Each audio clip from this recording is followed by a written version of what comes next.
And Jana, the floor is yours. Okay, well, that actually kind of floor is going to be mine. We started recording. First of all, I would like to introduce myself. My name is Brian Waters, and I'm an account executive here at Bears & Associates. And I want to thank you for registering for our What to Do the Year Before Your Infor Human Capital Management Implementation webinar. This is the first of a series that we will run every Friday through September 4th. Future webinar topics will be posted on Work Out Loud. Please register if interested, and I will forward invites. Presenting today, we have Jana Hartstock, one of our senior application consultants, and Kelly Gilbert, Senior Vice President of Client Service Delivery. What I'd like to do is to start off and just give you a little background about Bales & Associates. We are 20 minutes south, or 25 minutes south of Pittsburgh, Pennsylvania.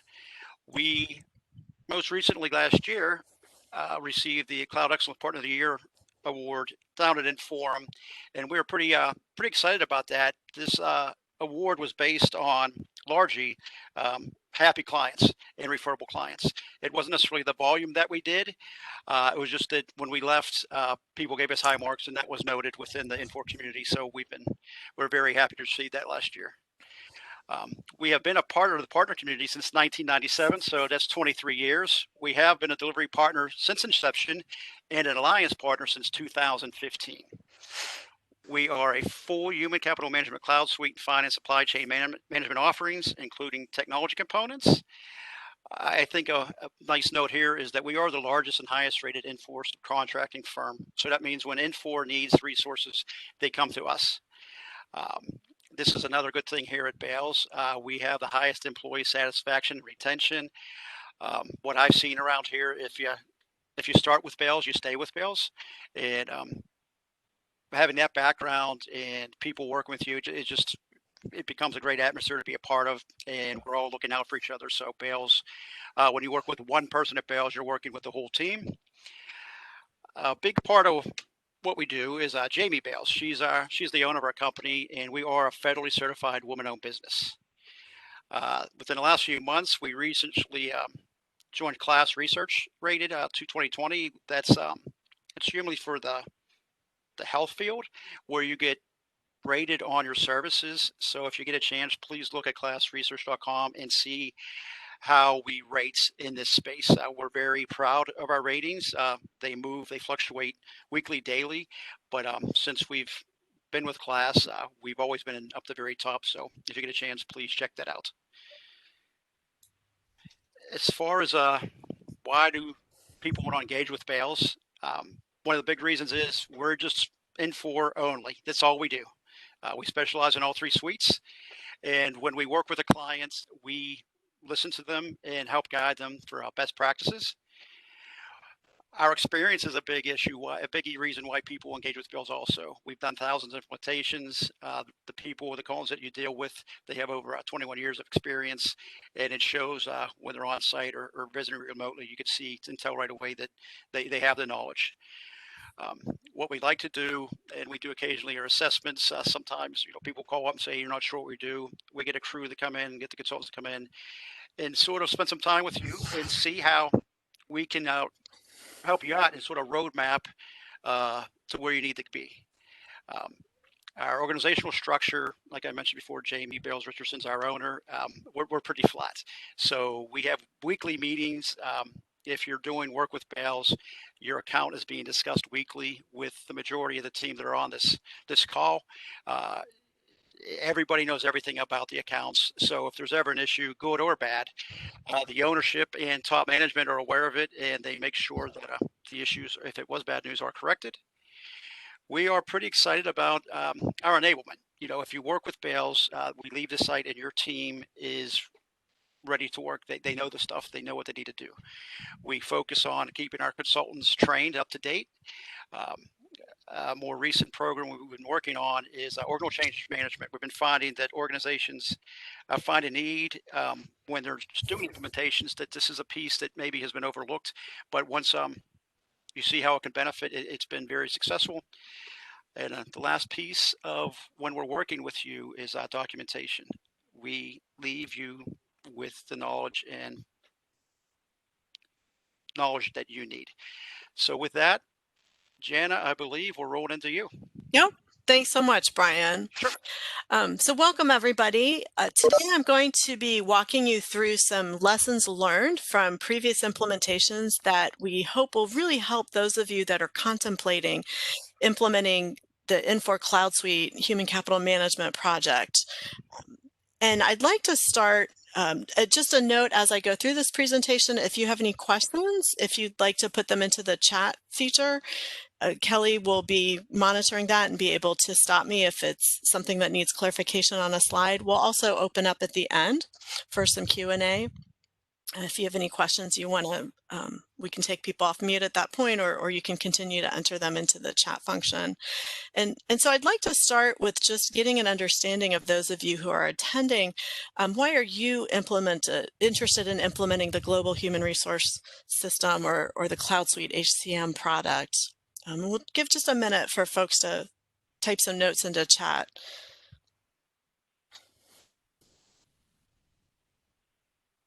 This will also help me possibly tailor a little bit to what you're particularly interested in.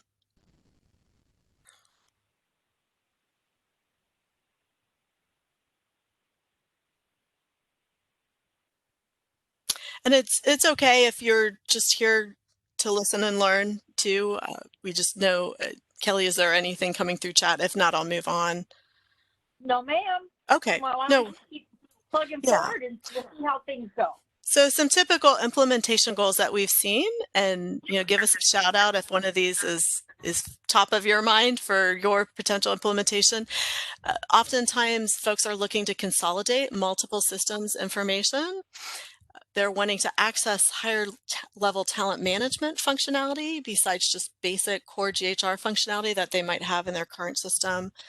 Oftentimes there's a desire to reduce interfaces to multiple systems and have a talent management suite that's all built on one platform without interfaces between modules. Many folks are looking to enable their employees and other resources to view their information via mobility tools such as phones or pads. Oftentimes, folks are looking to move to easier benefits administration and a more streamlined open enrollment experience for their employees. And a lot of folks are looking for better leave of absence tracking and more flexible PTO plans.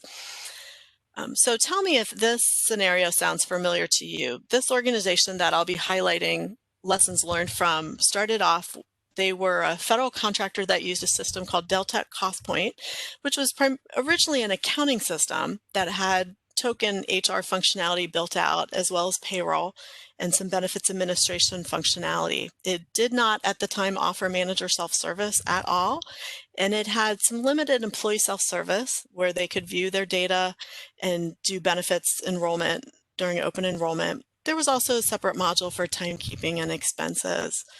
This organization also had a performance appraisal system that they had built in-house that, while it matched their current process, they were looking to improve their process and move it from just evaluating against what they called dimensions to more of a goal-oriented appraisal process. Because the system had limited functionality, there was no way for employees to interact with it around goal setting or acceptance. They also had purely paper-based personnel action forms that were walked around for signature. Their merit increases were managed on spreadsheets, and they used a system called iCIMS for recruiting that had no connection to their HR system. And so what the picture I'm painting here is that they had siloed systems or paper that made it extremely difficult to keep data up to date, system to system, and to do any kind of higher level reporting and analysis. So the major goals for their implementation was to build one core system of record, enable staff manager effectiveness, give their managers tools to view and act on their employee information, improve their performance appraisal process, as well as the salary planning merit review process, And they'd had a recent engagement survey that many employees had expressed the need for greater transparency. This organization had grown from 200 to 1,200 employees in 10 years, and many in the lower management levels felt they had no understanding of what upper management was doing and why, let alone some of the employees that felt like they had no input into their own performance appraisal or goals for the year. They wanted to move the organization from a culture of HR handholding for managers to empowering their managers and helping them mature as a manager to do certain actions within the organization, freeing up HR to focus on less administrative activities and more strategic level planning and functioning in the organization. So the following are tasks or areas that caused this implementation to go from 6 months to 9 months, and the budget needed to increase to accommodate that. So if you focus on them now ahead of your implementation, you can keep your projects on track time-wise and within the budget. But if you ignore these, they could possibly delay your implementation. So first and foremost is you want to take a look at your processes and define them now. Don't wait for the system implementation to start to define them. Some folks maybe in the past have felt like a system was limited and it didn't matter, what their process were, they had to work with the system. Systems today and the Human Capital Management Suite products have, kind of infinite flexibility in the process flows. There are standard templates that are delivered for industries such as healthcare that can really help you kind of benchmark your own process against the standard process that the product is offering to you. And talking through your process and knowing what's really non-negotiable really will help you in that initial assessment to understand and figure out the design of the system. It'll greatly aid you in identifying configurations and modifications that you really need versus those that might be nice to have or not really necessary for your process. So in this particular organization's case, they had acquired multiple organizations and really had 5 different cultures within the organization. Because everything was paper-based or manual, those cultures were allowed to continue. And now as part of this project, we had to figure out which of those 5 ways of doing things was going to be the one way we were going to design the system. In this case, after a month of discussion, we ended up with the lowest common denominator, which was every manager in the chain had to approve something until it got up to the director of the division level. In some cases, this meant an employee's action needed 5 or 6 approvals, depending on how far down in the hierarchy they were. Extremely inefficient, was a thorn in the flesh for several years, and that process was actually gutted several years later to make it more efficient. So talking through, in contrast to that, there's a healthcare system recently that actually spent 6 months prior to the beginning of their implementation to do what they called harmonization. They had acquired multiple hospitals through the years, and they knew that they had different processes hospital to hospital. And so they met for 6 months before they even started their implementation to talk through what would be the one process that this hospital system would now implement in this new system. And don't underestimate the power of visuals with this process. What you're looking at is a Visio flow I put together to help identify similarities and differences between a current process and a current system and how it would be in the new talent acquisition system. So up top here, we've got what the process is, and down below, we've got a mapping of what were called bins in the ISIN system that the candidates move through against the new statuses in the talent acquisition module.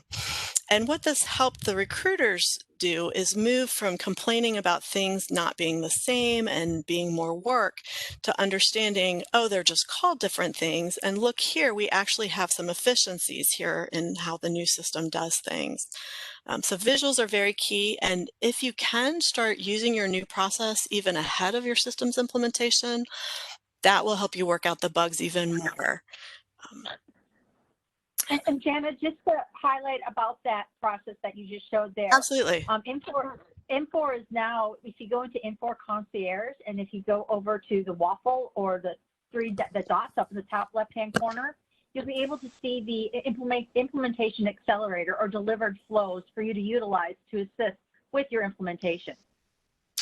Absolutely. Thanks so much, Kelly. And for those of you attending, I have a cheat sheet for how to access those delivered flows that we'll be sending to you after the presentation. So absolutely take advantage of these fantastic delivered process flows that Infor has put together for you.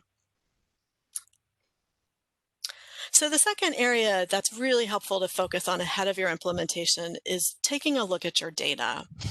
Are you an organization that's had multiple acquisitions and data's just been dumped in from one system or another over time?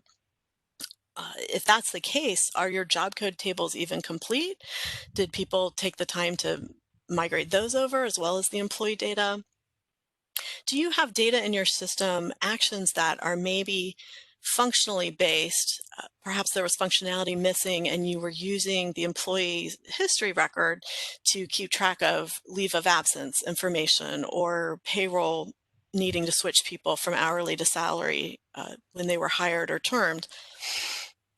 Is that data that you would want to move forward into a new system? And also uncovering some data forensics. In this organization's case, they had dumped in data from multiple systems through multiple acquisitions. Job codes were missing. So if you touched the employee record, the title would even disappear and you'd lose track of what that person's title was. They had rows with one-letter action reason codes that we had to sit down and look at. Okay, it looks like they're going up a level, their pay's increasing, P must mean promote and not pay change, kind of a thing. And then we went back and we converted all those one-letter action reason codes to the current action reason codes. That's kind of an extreme example, but for those of you that have been in a system for many years, there probably are some action reason combinations from 10, 15 years ago you're no longer using that if you're interested in moving history forward, it would be helpful to clean up and align those action reason code combinations now. Do you use just jobs in your current system or are you used to using positions? The human capital management product, GHR, uses positions and jobs are a sub to the positions. And so that may be a new way of thinking, but it's also a way for you to take advantage of the efficiencies of defaults of things such as locations, supervisors, departments, etc. And we got into a round and round of, what do you mean we don't have that? This organization was going through expanding, from a few job codes that really were level indicators to job codes that were more descriptive of the role the person was actually in. This took a lot of time and energy during the course of the implementation and had been started before the implementation, but is something else you could be working on now prior to your implementation starting. Along with that, you want to gather your data. You want to think about what is it that you want in the employee record in this new system. Are things like education or prior work experience important for your managers to view and make decisions off of? Do you need certain certifications tracked or credentials for the work that you do? And are there any achievements or skills that are important? An example with the education data, this was very important for the organization we were working with. They had data in another system that had 925 schools, 94 different degrees, and 1,200 areas of study that they wanted to convert into the new system. GHR has 20 character short descriptions and 60 character long descriptions. So it took 5 or 6 people a month to convert all of those components into the GHR format. Again, something that you could be working on now and have ready to just load rather than struggling to get through that in the initial phases of your implementation. And what your goal is here is to build a talent profile of the individual in the system. Think through also if there's any other data that your managers need. Is there benchmarking data that would be helpful to have during merit increase their salary planning? Are there bonuses that they don't have visibility into currently that you'd like to load so that they could see how employees had been compensated in the past? Are there recruiting or relocation expenses that are in a recruiting system that would really be helpful to see kind of all in one place? And with tuition reimbursement, some folks I know are running those and relocation expenses through their payroll. Occasionally, companies set employees up as vendors and accounts payable and pay them out that way. And so the data is not fully accessible that way. So all of these are things that you can think about now with your data. Scrub through it, get it ready for your implementation. The next area that I wanted to talk about was related to competencies. So one of the main advantages of implementing a talent management system, such as the Human Capital Management Cloud Suite, is the ability to use competencies throughout the entire life cycle of the employee. And this is a very different way of managing your employees. You're looking at competencies as you recruit to identify the best candidate that best fits the role that you're recruiting for. And then you're evaluating that person's performance against those competencies to identify developmental areas that maybe they need a course or an on-the-job learning to get that competency up to a level more acceptable or exceeding for the position that they're in. And finally, true succession planning is not just kind of guessing at who would be the best person to succeed a particular manager or division director or VP, but looking at the person's current competency assessment against the competencies that are required for that next level job.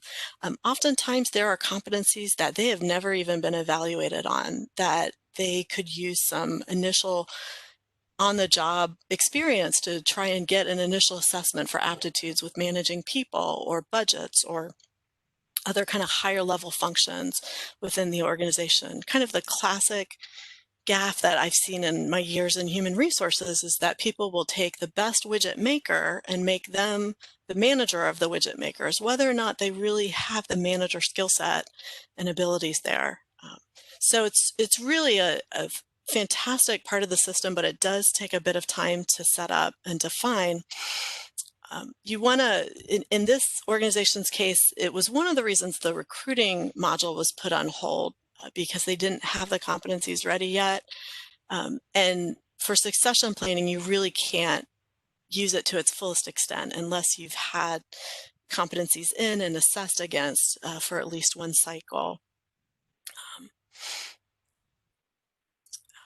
So we're almost ready now. We've looked at our data. We're thinking about our competency models. We've done our processes. And now what you want to start thinking about is what is the level of effort that your organization is taking on in this implementation. So what I'm showing you is an excerpt from a statement of work that my first organization received and really didn't pay much attention to. And in it, they were being told that they needed to provide 3 to 4 HRIS subject matter experts that would be available 70 to 100% of the time for the duration of the project, and 1 technical SME for 50 to 70% of the time.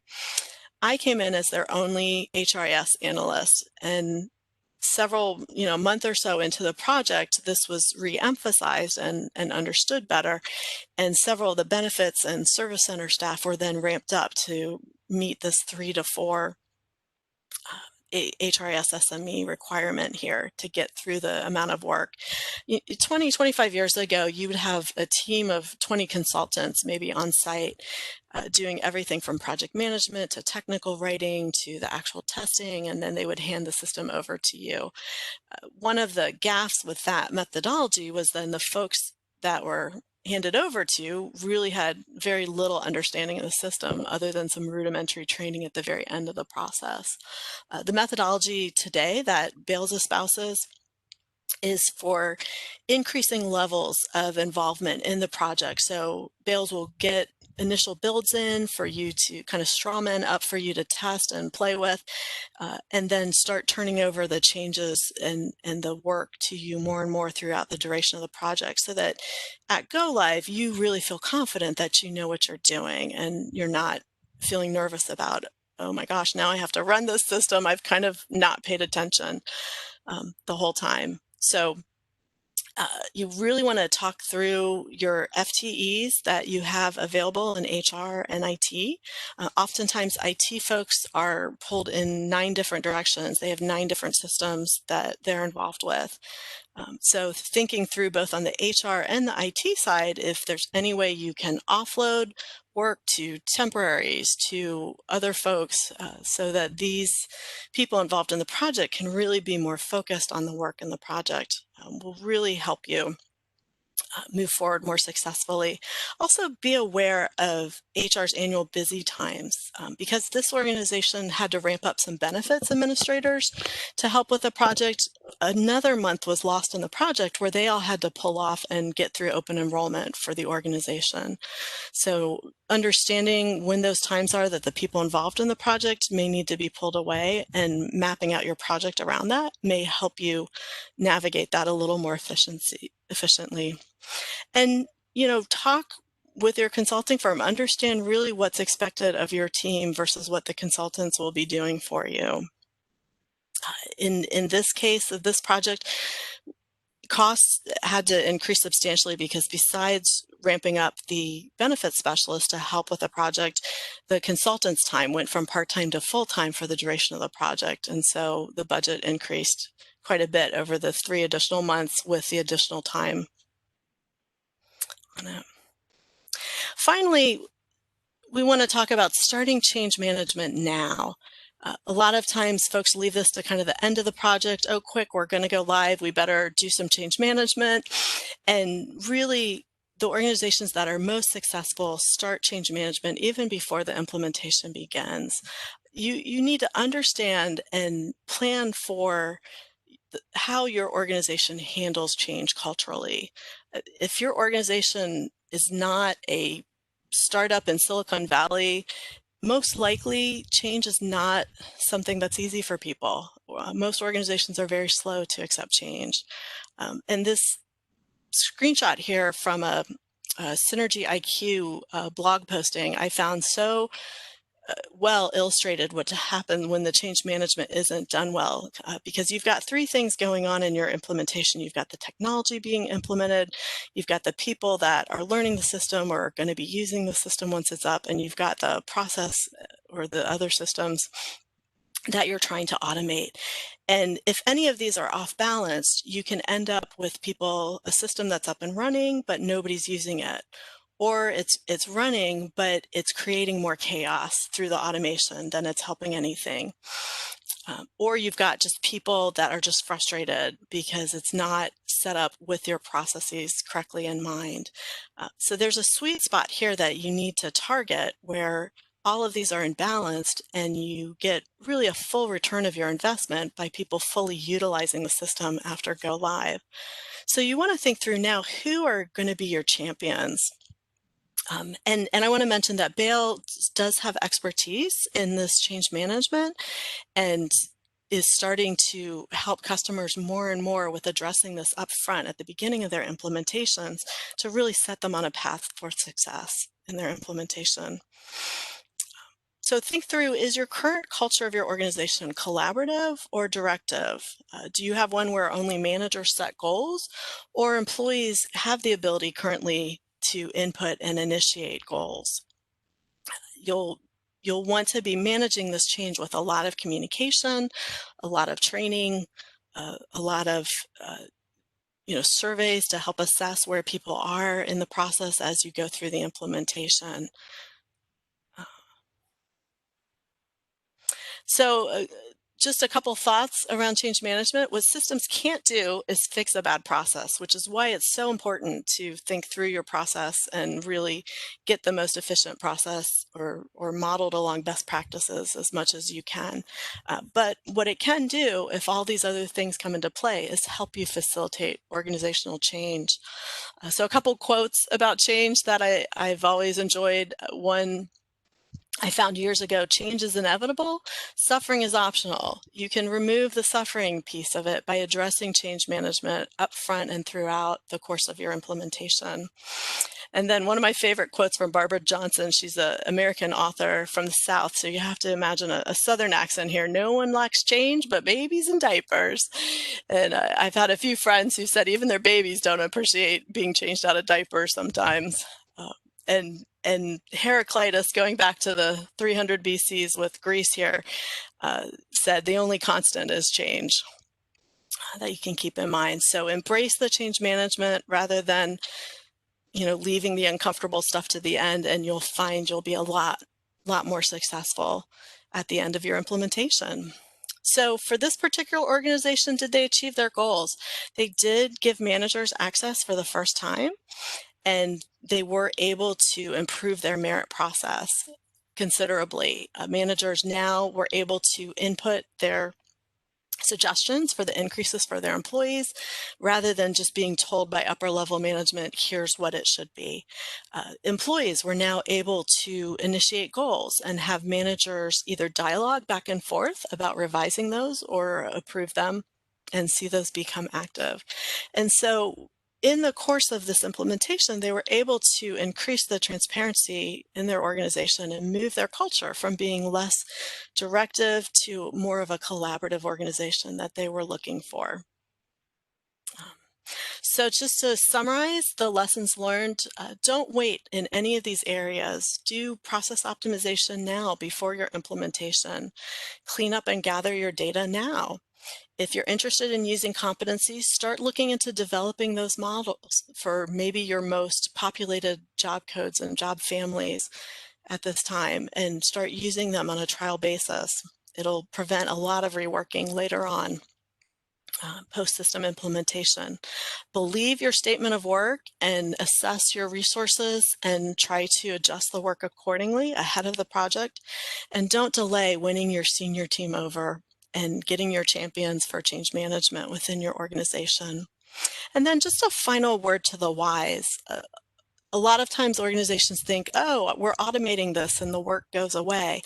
And the reality is that the work changes in nature. And so each of these talent management suite modules that you implement, whether it's goal management, performance management, comp management, all have setup and maintenance responsibilities that you would now need to keep on top of throughout the year.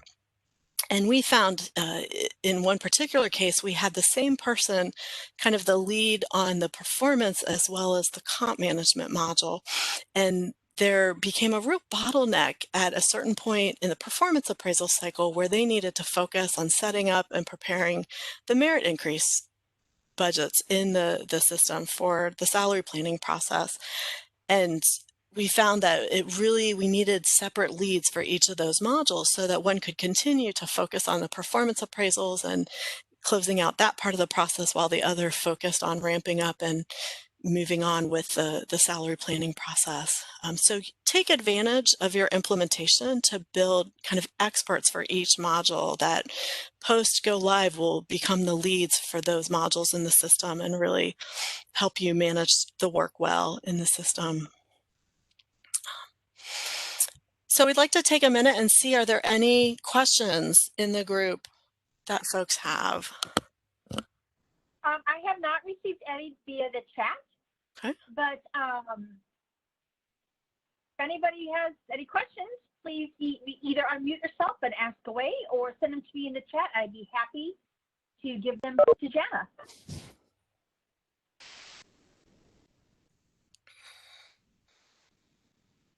Bueller, anyone?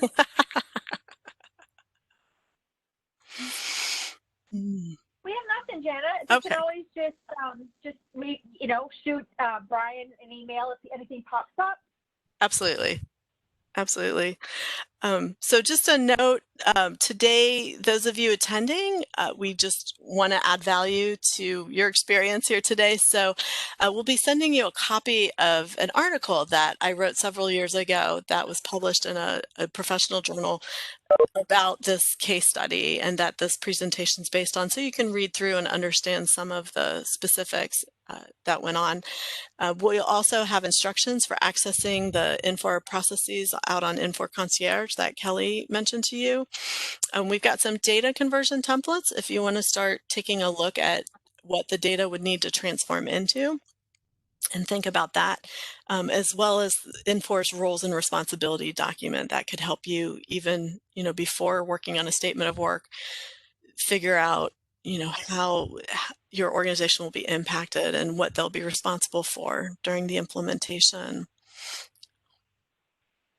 And we'd like to introduce also, Bales is introducing a new marketing tactic that we're calling, not marketing tactic, I shouldn't say that, coffee with consultants. It's an attempt for you to have that one-on-one time with a Bales consultant to ask a question or view a particular system feature maybe that you have not been able to get a demonstration of somewhere else. If this is helpful to you or to anybody in your team, we want to encourage you to reach out to us at Bales and send us an email through our website by selecting the Reach Us, which will create a contact form that you can fill in and send us a note. We'd love to just add that personal touch to the world of consulting for you and help you through any particular question or a feature of the system that you're interested in learning about. And finally, we'd like to let you know, Kelly, would you like to talk through just the upcoming Bales webinars that we have going on the next several weeks? Sure, be happy to. For those of you that are also within the Cloud Suite Financials or the Cloud Suite Finance products, we are having another webinar right after this one, and we'd like to invite you all to come to them. It's preparing for Cloud Suite Financial changes. Very exciting stuff. Next slide, please. And then next week, we have a webinar about goals and performance, benefit and recent improvements. They've done a lot of the changes, really great changes to the product. So Paige is going to be doing that. So that's next Friday at noon. Next slide, please. Thank you.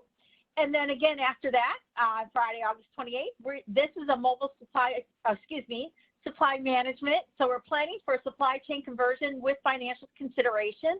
So this is really important because again, the financials portion of the system at Cloud Suite is so integrated. We want to make sure that we give you some tips and tricks about when you're planning this conversion and the considerations of what we need to look at. Next one. This is my favorite because it's my presentation, but on Friday, September 4th, we're going to talk about a phased approach to Infor's no acronyms, Human Capital Management Suite of products. This is an actual presentation on what we did for our client to ensure their successful rollout of all of the Human Capital Management Suite of Cloud Suite products for their organization. Next one, please. And then to wrap up our first 3 weeks before Inforum, everybody remember Inforum's coming, is Friday, September 4th at 1 o'clock, a beginner's guide to IPAs, aka Infor Process Automation. Very exciting stuff there with our technical team, so we really hope you can all join us for those.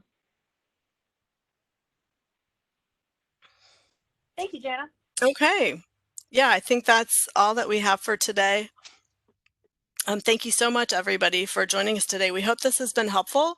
Please feel free to reach out to Brian or through our website if you have any follow-up questions, but we will get those follow-up items to you later this afternoon. Thanks so much. Thank you, Jana. Great job. Really appreciate it. Thanks, everyone. Have a great rest of your Friday and a great weekend. Thank you.